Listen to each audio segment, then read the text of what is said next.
We'll talk about One Piece arcs and movies I've seen so far in a minute. I'm gonna start with this actually. Naruto fights. Oh boy, I actually have seen most of these. I've seen most of the animated ones up until like the very end. I never actually thought about this one too much. This will be interesting. Where to begin? Right. Well, I know how to set the bar at least. Okay. Yeah, no, it's I don't like it. It's I'm still writing a video on how I would fix this fight, but so much of it is missed opportunities. It's such a rush to fight for what is essentially one of the most built things in the entire show. No, I do not like Sasuke versus Itachi at all. It's more so advertising for what like the most expandability Sasuke has like going forward, and I'm not a fan of the slightest. It really took a shit once he lost Curse Mark because that was so cool. Conversely, something Sasuke did that was really cool was this fight.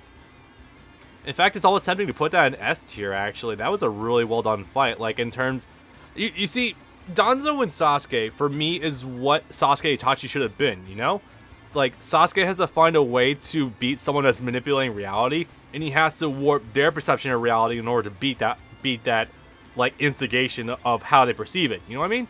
That's so cool, and there's so many cool set pieces. Like especially a lot of the shit involving his sword with like the fucking demon windmills. God, it's so sick. This fight, like, I'm not as big a Danzo fan as Brandon is, but god fucking damn is this fight great. It's really good. Oh man. Alright, next up, we're off to a good start. I'm eyeballing this one. Where the hell I put it? The animation is great. They did so much more with this here in the anime. This is one of the rare instances where it actually did more with it in the anime than in the manga itself. And that's like in a good way. So, in terms of being one of the few fights in the show that really incorporates lore and character, as well as being a good fight in general, yeah. Also, sorry, I just spotted that Neji and Naruto is immediately going S tier. I am not sorry. Holy crap, this fight is so good. The emotional drama, the character development, oh my god. This is the uppercut that made Neji a good character. Like, goddamn, it's good. This is also a really good fight. Naruto and Pain, like, top to bottom, it's really well paced. Which fight sucks? You talk about Neji and Naruto? In terms of being straight lore, it's great. Like, it actually is probably like the epitome of the old style, where it's a lot more slow paced. Oh, now I think about the old style, I'm not putting it S tier. It's good. It is good, but it's not. It misses a couple marks in my book. Naruto got the shit kicked out of him and one-shots Neji with a single uppercut to the chin. No, I disagree because Naruto was actually. See, that's the that's sort of what you could boil it down to, but really, it really started to go downhill once he was hit by 64 pounds, which is something that Naruto, like, really, like, that should have been it for him. But that was the first instance where Naruto's training to actually use the Nine Tails chakra was actually put to some good use. Oh god, where did I put you? All right, well, I'll go a little ball next. The fight is good. It's not fantastic. I'm not sure how to interpret that, Kevin, but that feels like something I'd probably unironically punch you in the face for if you told me that in person. Oh god, this. No, it's bad. Ino and Sakura, no, no. I mean, it's trying to make something out of nothing, and that pains me, but, like, at that point, Ino didn't really have character, so why would you suddenly try to give it to her? No. Also, yeah, Jiraiya and Pain, it's still good, but, like, it's really downhill once, like, you get past the first parts, because, like, that's kind of one-sided squash fest. Alright, that's taken care of. Some of these are actually a lot better than others. No, I don't like Guy and Kisame whatsoever. I really don't. It's essentially, it takes, what basically boils down to is, like, the rest of Guy's team is locked inside a water prison jutsu, and Guy has to like try to break them out, but it's not working because Kisame is fighting at like 20% power or roughly some equivalent of that. Which is hilarious because even then that's kind of fucking ridiculous for his power level. He does eventually win by pushing a little bit further, but no. Luckily, and Kimimaro better be A. I think, maybe. That's a hard maybe. I'm not sure. This isn't even really a fight. It's more of a... The anime and the manga do a really poor job at not the second Naruto and Sasuke encounter because it's Sasuke like really going apeshit and Sasuke and Naruto being like, what the hell are you doing? I'm not a fan of it. Storm 3 Storm 3 version is amazing. Holy shit, but the context of it, I'm not a fan. It feels like too much of a middle ground. That's just how I am. Okay, so if this is talking specifically about Shikamaru and Hidan, it's not a fight, it's a checkmate. And that by itself is cool, but it's not like perfect. So yeah. Not so much D tier because it's bad, more so D tier because there's some actual like good competition on this list. Boy. It's very tempting to put Madara versus the entire army like as S tier or something, but it's more so just like a stomping more than anything else. It's cool, but it's not much beyond a spectacle. Ultimate for Shiko, but it's not really. No, it's not really a real fight. I feel like they might try to make it a real. I feel like they'd probably try to make it a real fight in something else, but I'm not sure what that would have been. This has been staring me in the face for a few minutes. It definitely says S tier for me. But I shouldn't because the fight has some length issues. So, hey, at least points to Gaara for getting A rank 2 times in a row. Like, really good for him. I'm really picking more of this back end. Fuck. Damn. Orochimaru and the Resurrections. No, I don't play BlazBlue. Naruto, or Orochimaru and the first and second Hokage versus Hiruzen. It's actually very underwhelming when you go back and rewatch it. When I reread the manga, I was like, wow, this is horrendously short. But when you actually... I feel like I should go rewatch it in the anime at some point. But even then, I don't remember being too particularly like outstanding. Which is a damn shame because it's essentially too Jutsu master. Like, holy fuck. I'll tentatively put it in C tier. I would like to be proven wrong. I am trying so hard to put my animosity for Kaguya aside to give us an objective opinion. But it's not working. Plus, it's like, I don't know, chat. What do you think of the final fight against Kaguya?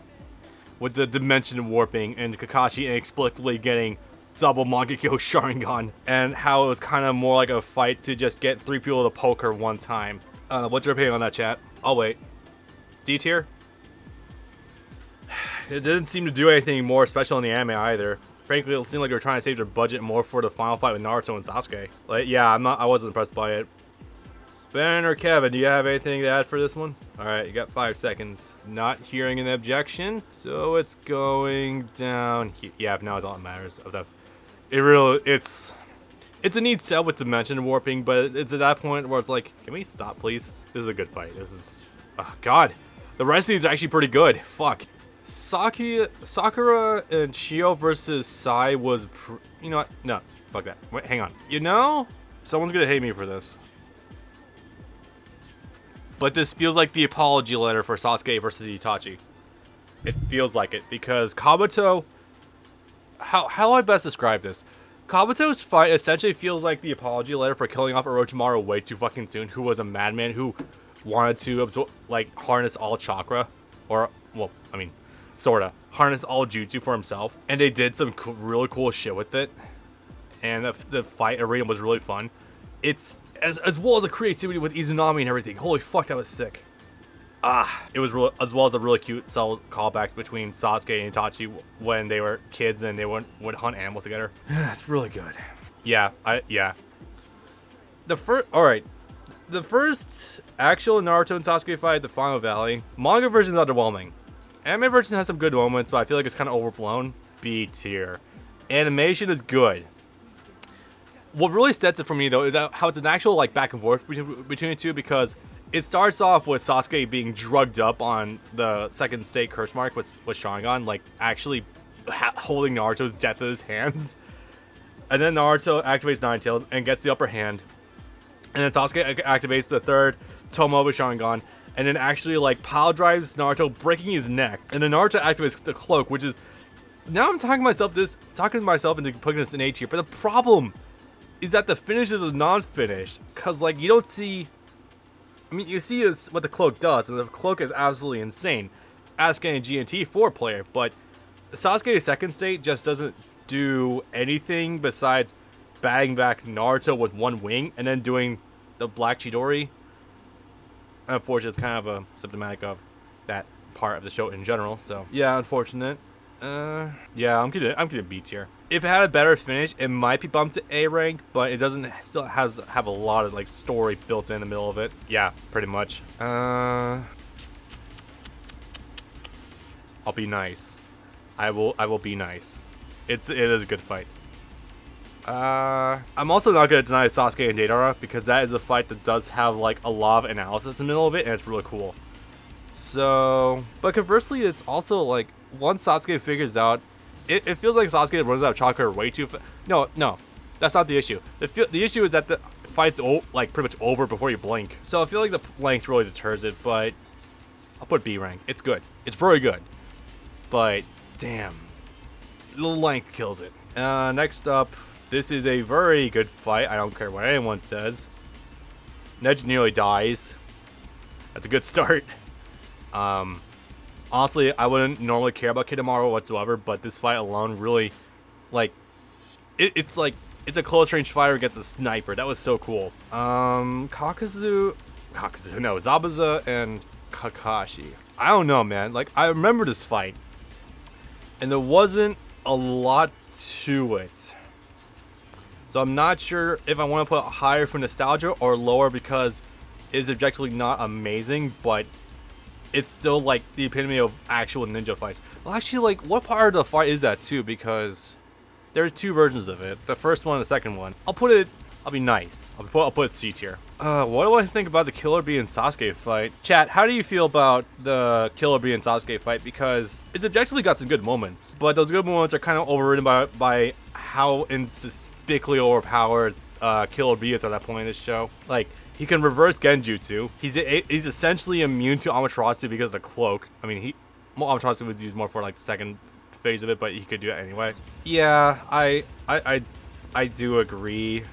Good in terms of spectacle and making fucking Killer Bee out to be a fun character. It does that well, but in terms of being like a substantial fight unto itself, I don't know.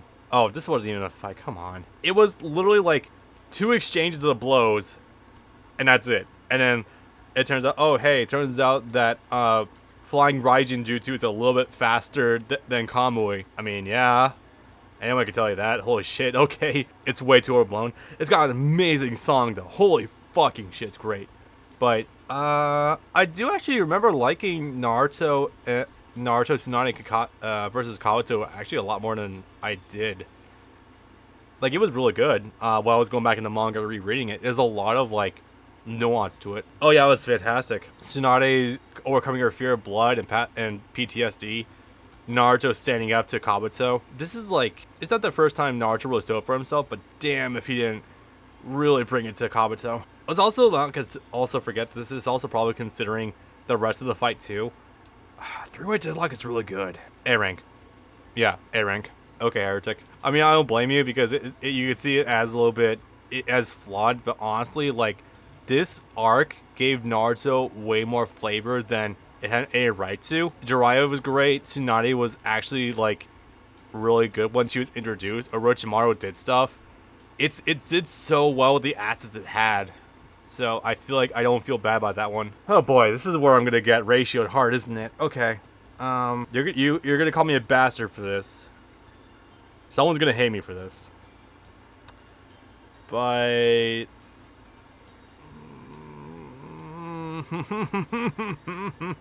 okay. Alright. Don't get me wrong. This fight is really fucking cool.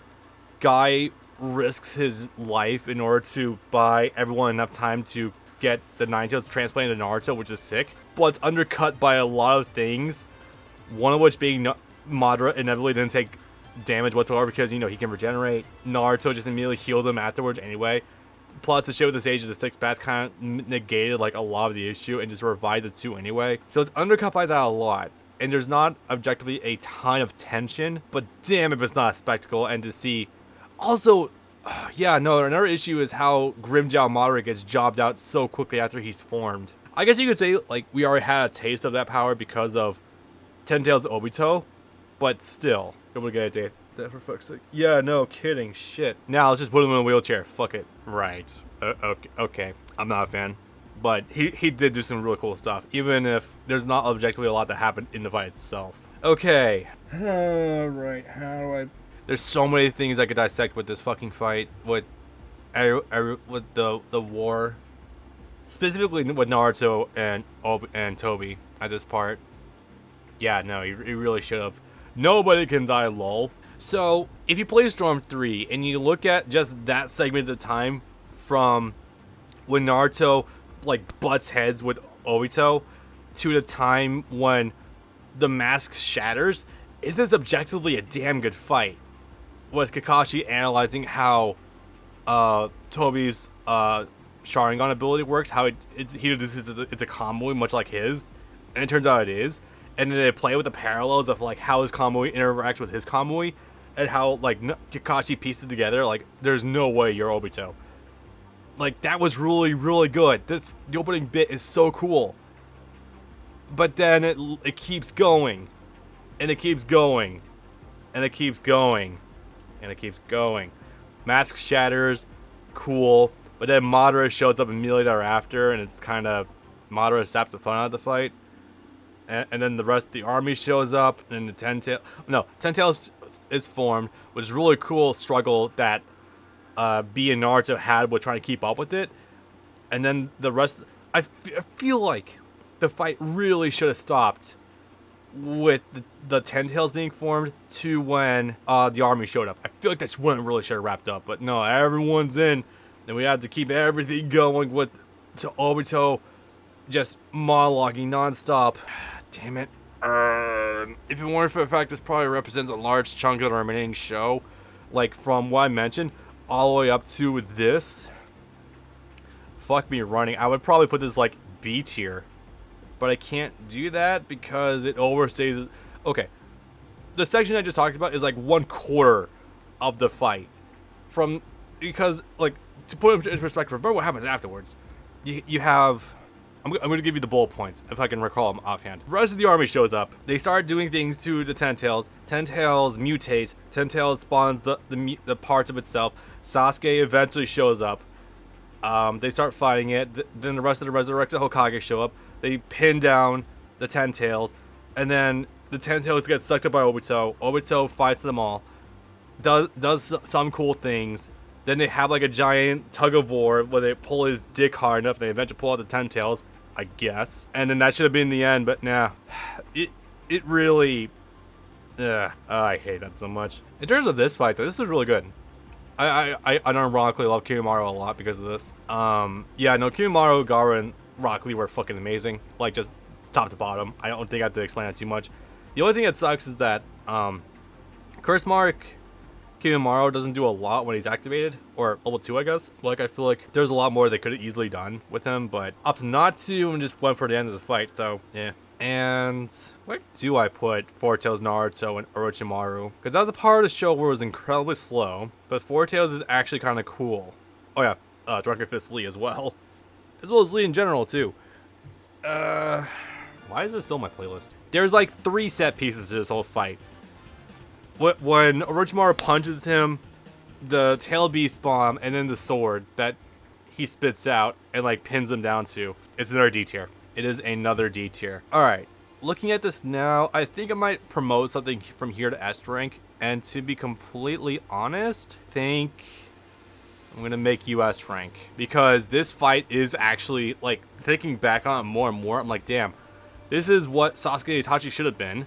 This is redemption for a lot of Sasuke's bad fights so far. It actually pushes him to his limit, which is really rare for the show to do.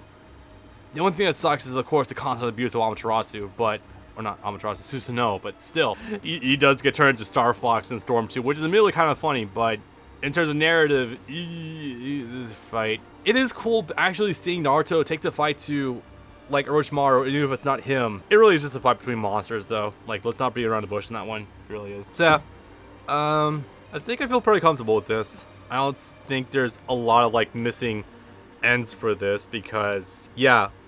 I will admit, though, like, a lot of these fights are still really good. Like, this fight still has some merit.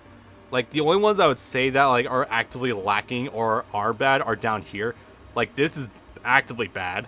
This is cool but lacking. This is lacking. This is nothing. This is lacking. Like, I feel like that's kind of like where I went with that. This is objectively not great, even if it should have been the most unique thing in the show.